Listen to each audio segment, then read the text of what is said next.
This one has been a long time in the making. I kid you not.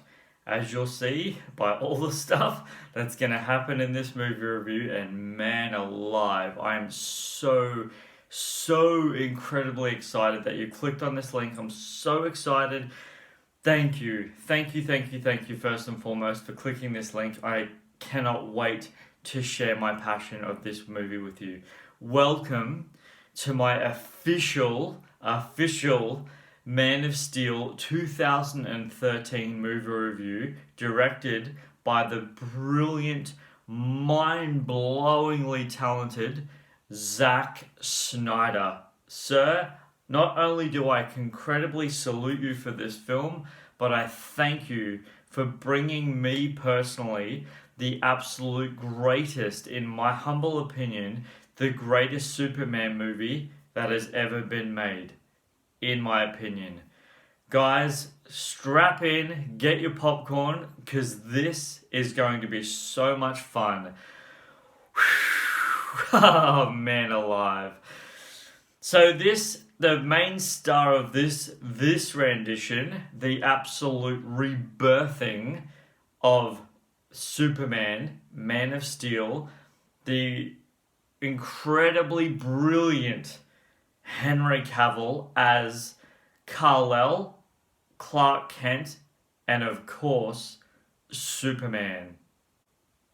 Also starring the wonderfully, beautifully stunning Amy Adams as Lois Lane, the very intensely, passionately full-on Michael Shannon as General Zod, the wonderfully stunning Diane Lane as Martha Kent. This one I was a little bit nervous going into, I'm not going to lie to you, but man did he prove himself. The wonderfully acted Russell Crowe as Jor-El and Kevin Costner as Jonathan Kent.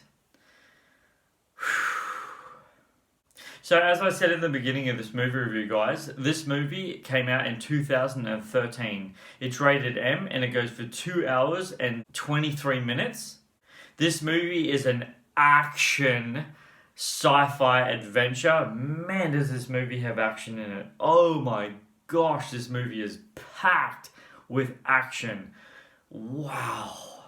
One of the things that blew my mind about the action scene in this movie, guys, is the fact that it was so extreme that you kind of think at the end of the film, or towards the end of the film, you kind of think it's over, and then it just blows up even more, and you're just like, what in the world? It's like it's almost like they just pumped this movie full of steroids, and then there you go, enjoy, and it just so extreme.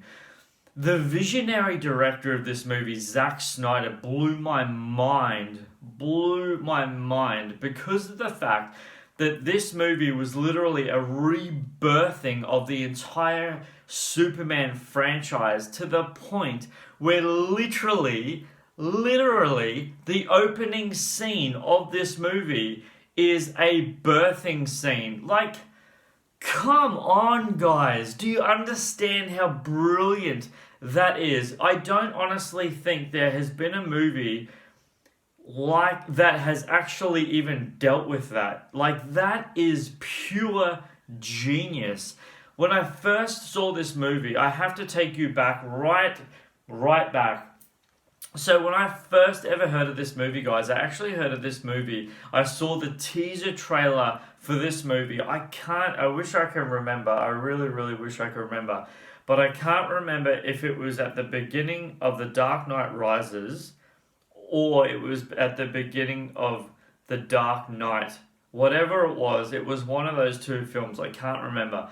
And they played... This is 2 years. This is how bad Zack Snyder made me personally suffer.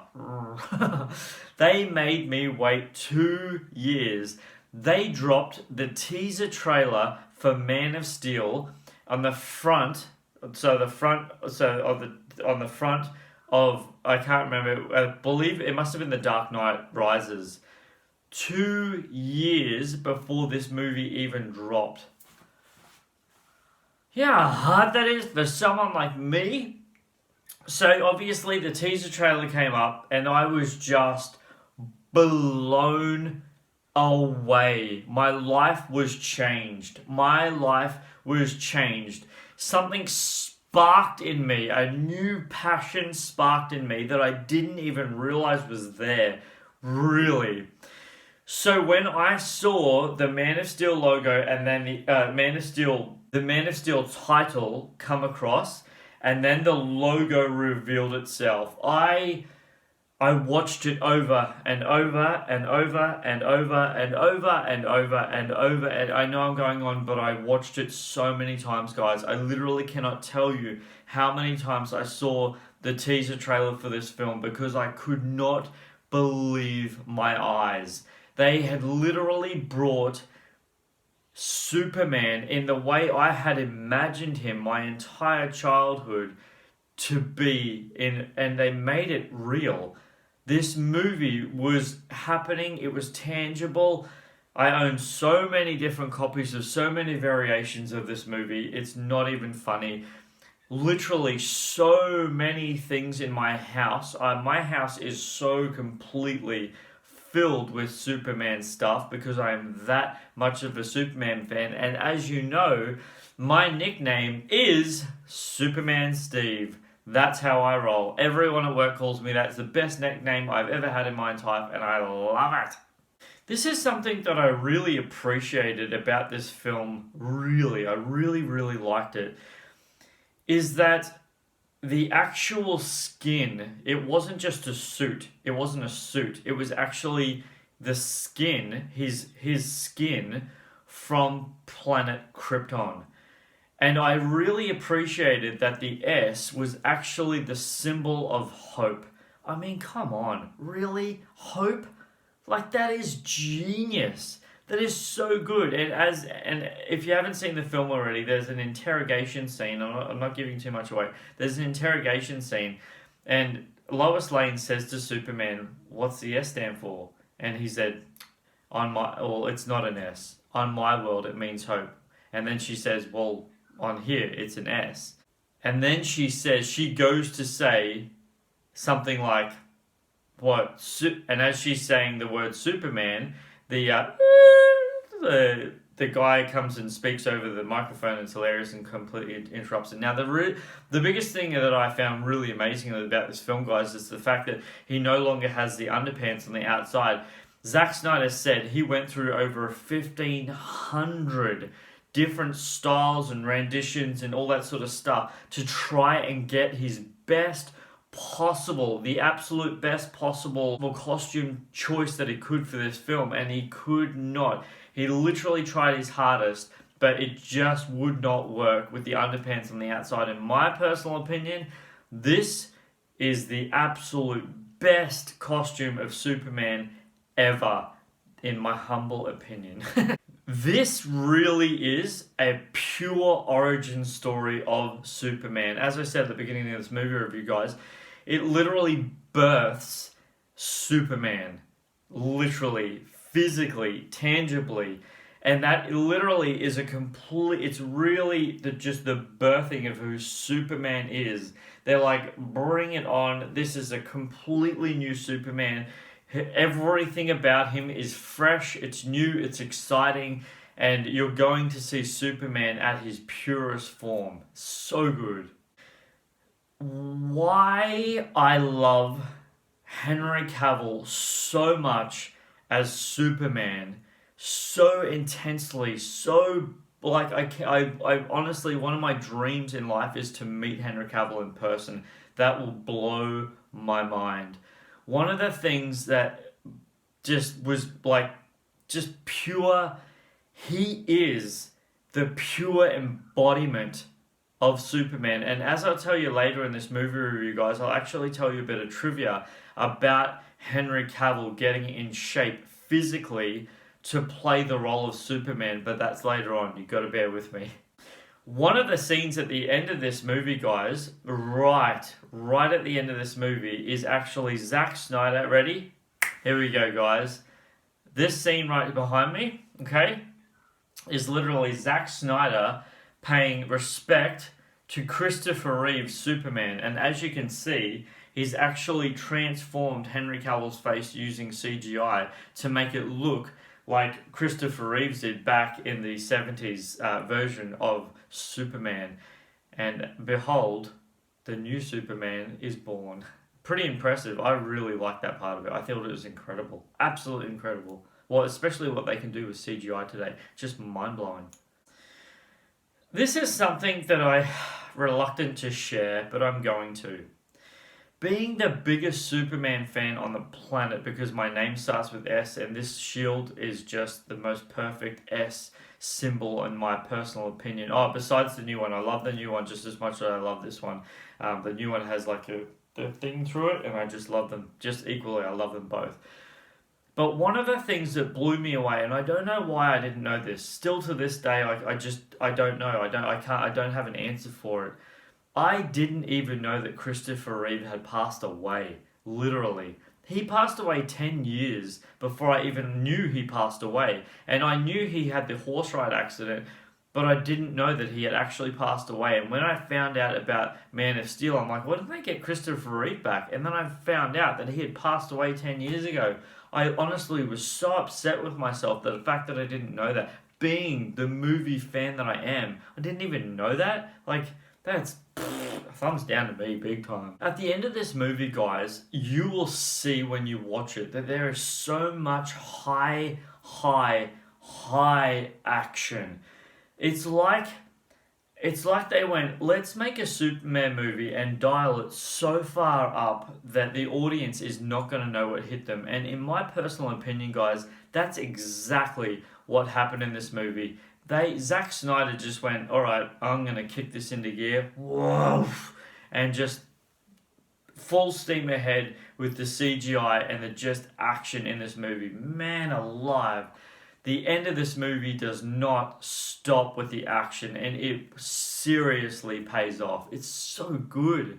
I love a movie that can bring the in-depth relationship with the parent side of it. And this movie really, really does that.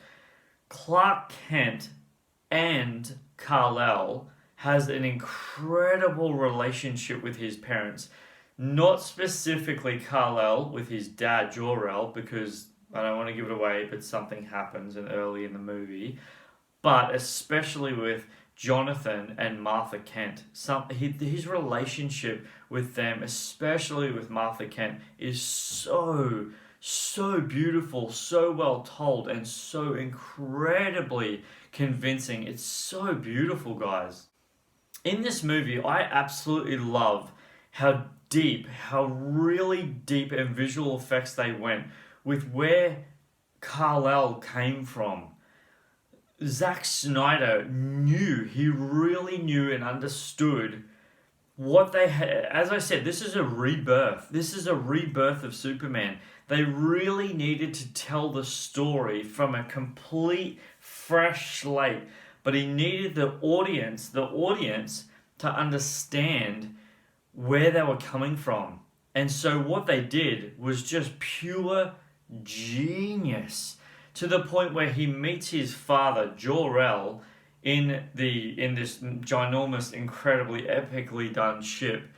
And then he literally takes him on this journey, this beautifully incredible journey, to show him literally where he came from and the backstory behind it. And man alive, the audience is left complete clarity on where Superman's from and his backstory, and it is so incredibly mastered. This movie's visual effects for a Superman movie was absolutely groundbreaking, literally. So, fun fact, when Christopher Nolan was thinking about making a new Superman film, he was trying to find a visual director who could bring the CGI into it, because, fun fact, Christopher Nolan doesn't really like at all ever using CGI unless absolutely imperative. So he called up Zack Snyder and said, "Do you want to do this film? Do you want to remake Superman?"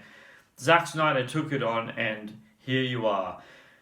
What Zack Snyder wanted to do with this film is literally create a film where visual effects were so high, and I mean so on point that you really rewatch this film and you believe watching it a man can fly. Like, that's how intense and incredible they went with this movie, guys. It really is that next level. It's brilliant. So I have to tell you about this. I'm going to call it the bar scene, and when you see the movie, you'll know exactly what I'm talking about. What happens at the end of the bar scene, it's so clever that it's actually hilarious.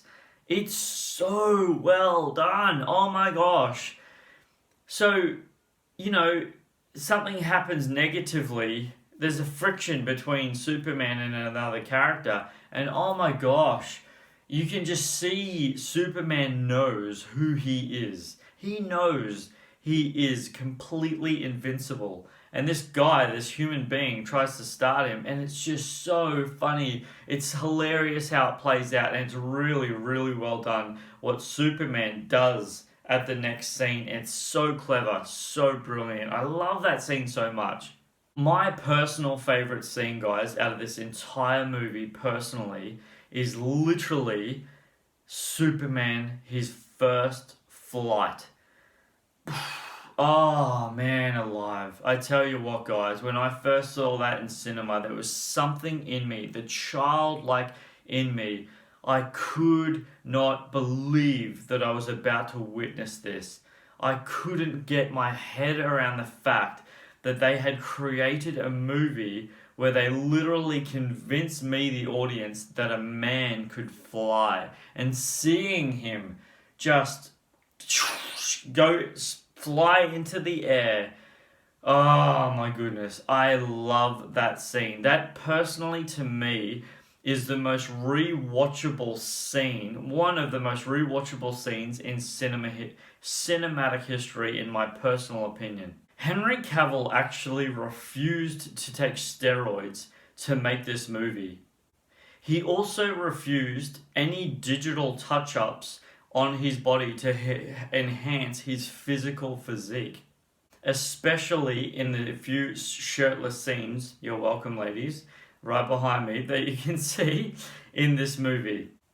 Henry Cavill actually said that felt that it would be dishonoring the role itself as Superman to literally enhance its CGI or put fake muscles on. So he literally put himself through incredible test and strength to make himself as big as he possibly physically could. He had never ever gone through this sort of transformation before in his life, and he only had a few months to do it. I mean, this is the result of that. Let me just stand to the side for you.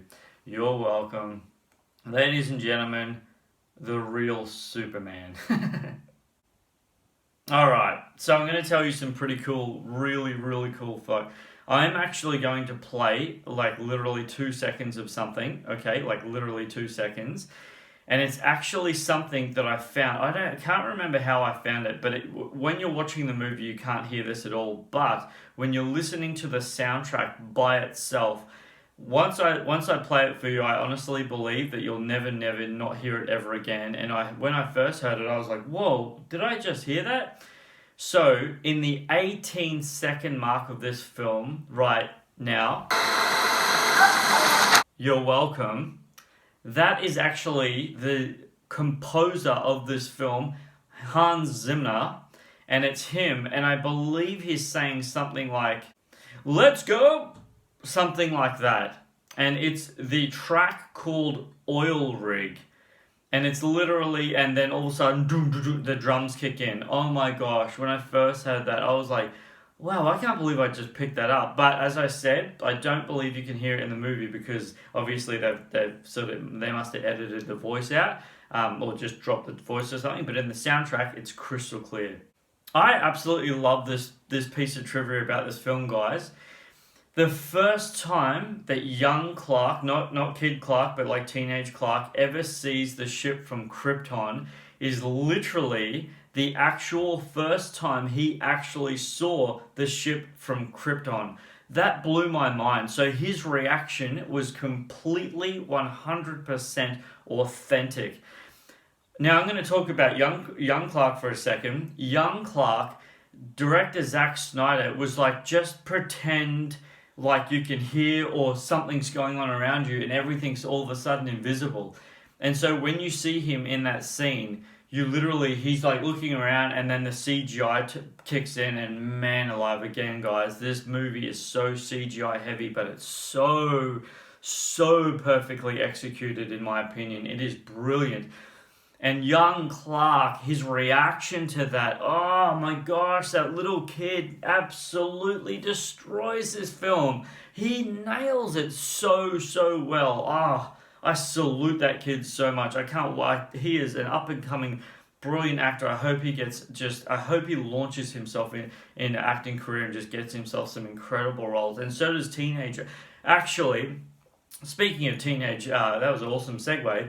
Speaking of teenage Clark, he actually didn't need to, but he physically got himself really good shape to play the role because he wanted to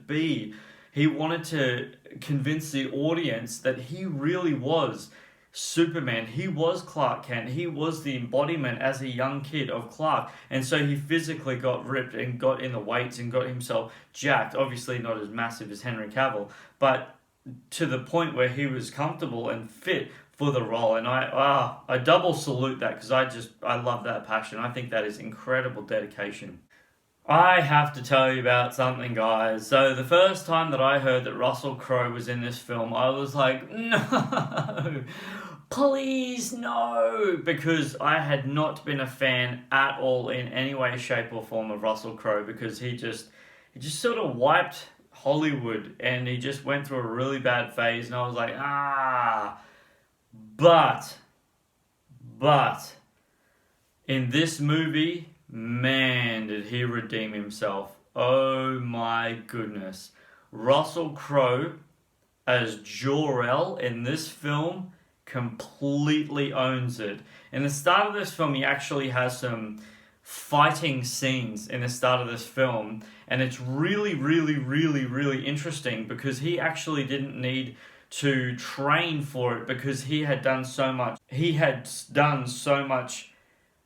action work and martial arts stuff like that and fighting in previous films that he just brought it to this and said, look, I can do this and this and this, and the director's like, well, we don't need to train you, you're on point. And he just had to get fit for the role, which is incredible. Actually, this is incredible. Speaking of fit for the role, the only person in this entire film that didn't ever have to go to the gym at all to work out for this film was Amy Adams. She was the only one in this entire cast, well, probably Diane Lane, I guess, but hang out and whatever, that didn't have to go to the gym. I thought that was incredible.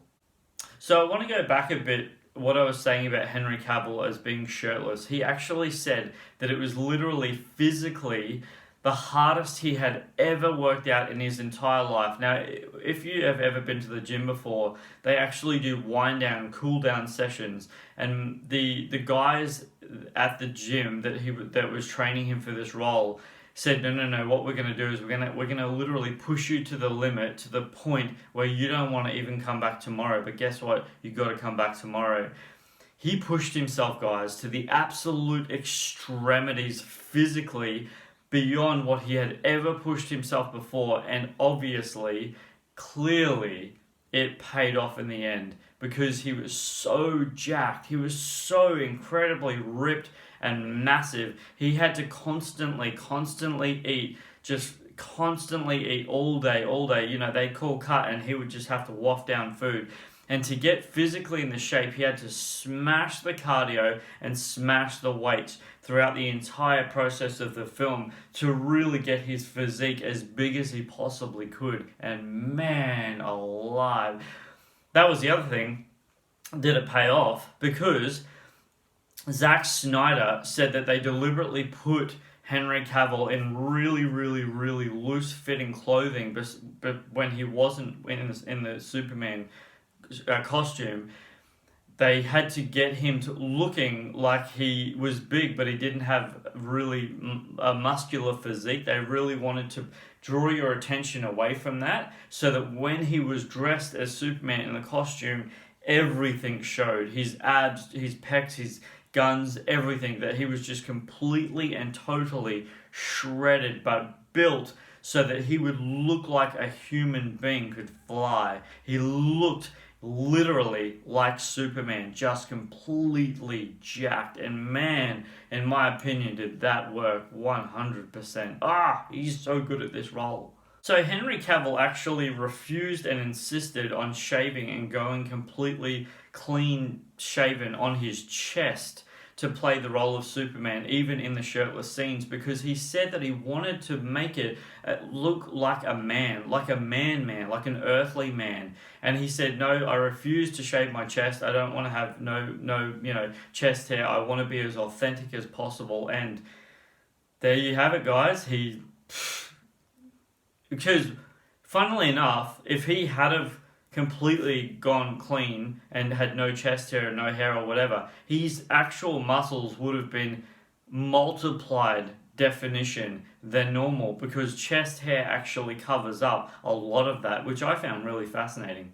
So when they first ever started the screen test for this film, they had to get a duplicate copy of Christopher Reeve's Superman costume to see what a person would look like. And this is before Henry Cavill got totally shredded. This is, he wasn't even that big. He came from Immortal, so he was ripped, but he wasn't big yet.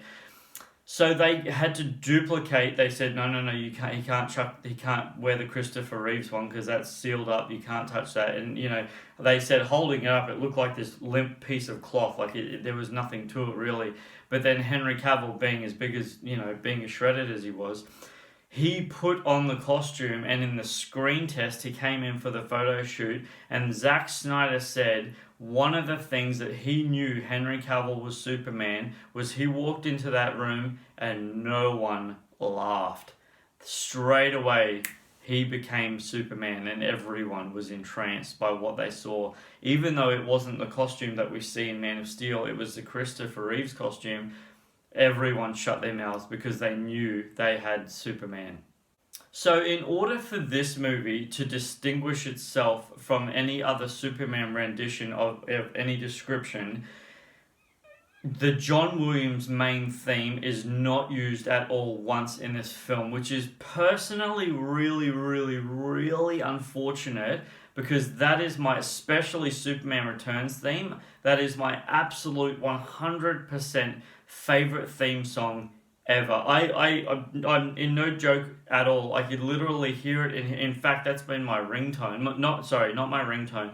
My text tone for a really, really long, like for years and years and years and years and years. Because to me, it's just so empowering. It's so uplifting. It's got so much energy behind it. It blows my mind.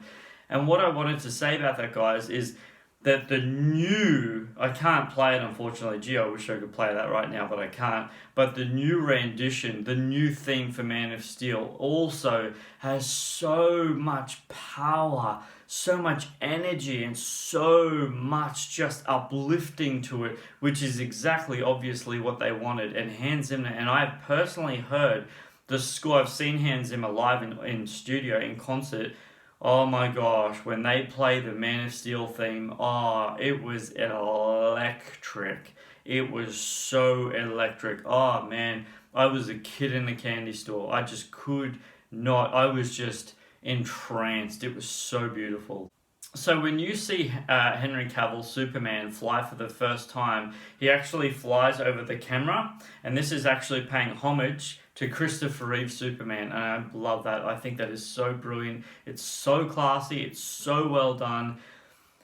Just really, like, Christopher Reeves in so many people's lives is still Superman. In my opinion, Henry Cavill is forever Superman. In fact, I honestly, genuinely mean this with all my heart. I don't even want them ever to remake Superman with another Superman. If they ever do it, my opinion, guys, Henry Cavill is Superman. So actually, in the majority of the film, guys, the cape is majority CGI in this film. I bet you didn't know that. And the way that Zack Snyder got the flow of the cape is he actually saw a sheet hanging on the washing line, and the way that the sheet would float in the wind is how he got the cape, and that's why Superman's cape looks so perfect every time he's flying anywhere, because it's literally mimicking the wind. So clever. Brilliant.